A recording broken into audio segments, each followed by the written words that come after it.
ఢిల్లీలో కమల విలాసానికి ముఖ్య కారణాలేంటి? 2.5 దశకాల తర్వాత బీజేపీ హస్తినగడ్డపై గట్టి పట్టు సాధించడానికి రీజన్లేంటి?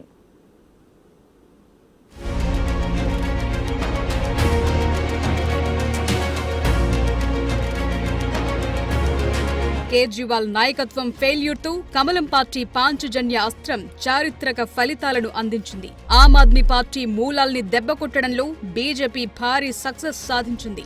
లిక్కర్ స్కామ్ ని బాగా హైలైట్ చేసిన బీజేపీ నేతలు అవినీతిపై పోరాట పునాదులపై పుట్టిన ఆప్లో అవినీతి పరులు ఉన్నారని బలంగా ఎస్టాబ్లిష్ చేయగలిగింది. దీనికి తోడు ఆప్ మాదిరిగానే ఉచిత హామీలు గుప్పించటం, బడ్జెట్లో ఐటీ వరాలు, మధ్యతరగతి ప్రజలు బీజేపీ వైపు మొగ్గు చూపటానికి కారణమయ్యాయి.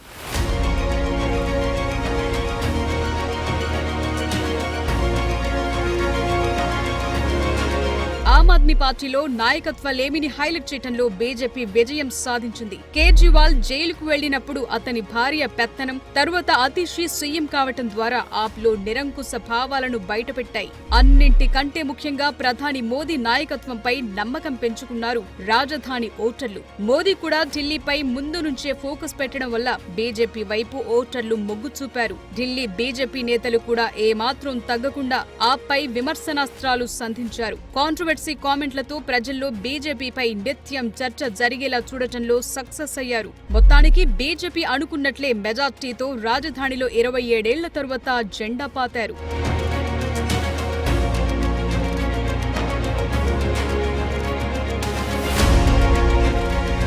భారతీయ జనతా పార్టీ తన మేనిఫెస్టోలో మహిళలకు నెలకు 2,500 రూపాయలు, ప్రతి గర్భిణీ స్త్రీకి 21,000 రూపాయలు, 6 న్యూట్రిషన్ కిట్లను అందిస్తామని తెలిపింది. ప్రస్తుతం ఆ ప్రభుత్వం ఇస్తోన్న మొదటి సంతానం సమయంలో 5,000, రెండో సంతానం సమయంలో 6,000తో పాటు ఈ కిట్లు అదనంగా అందుతాయని పేర్కొన్నారు. పేద వర్గానికి 500 రూపాయల చొప్పున ఎల్పీజీ సిలిండర్లు, హోలీ, దీపావళి సందర్భంగా ఒక ఉచిత సిలిండర్ను అందిస్తామని హామీ ఇచ్చింది. అలాగే 60 నుంచి 70 సంవత్సరాల మధ్య వయసున్న సీనియర్ సిటిజన్లకు 2,500 రూపాయలు, 70 ఏళ్లు పైబడిన వారికి, వితంతువులు, వికలాంగులకు నెలకు 3,000 రూపాయలు పెన్షన్ ఇస్తామని బీజేపీ మేనిఫెస్టోలో హామీ ఇచ్చింది.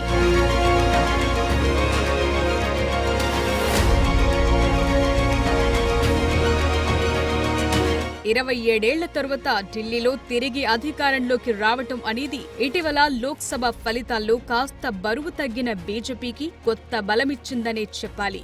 బీజేపీపై పడ్డ ఈ మరకను అత్యంత తక్కువ కాలంలోనే తుడుపుకున్నట్లయింది. ఢిల్లీ ఎన్నికల్లో జాతీయ, ప్రాంతీయ పార్టీలు రెండు సంక్షేమ రాజకీయాలపై ఒకదానితో ఒకటి పోటీ పడుతున్న సమయంలో బీజేపీ దేన్నైతే వ్యతిరేకించిందో దాన్ని అస్త్రంగా వాడి నెగ్గింది. ఢిల్లీ విజయం మోదీ హామీల విశ్వసనీయతపై జనాలకున్న నమ్మకాన్ని ఎత్తి చూపించింది. అలాగే ప్రధాని మోదీ సుపరిపాలనా వాగ్దానానికి ఢిల్లీ మెజార్టీ ఓటర్లు మద్దతు పలికారు.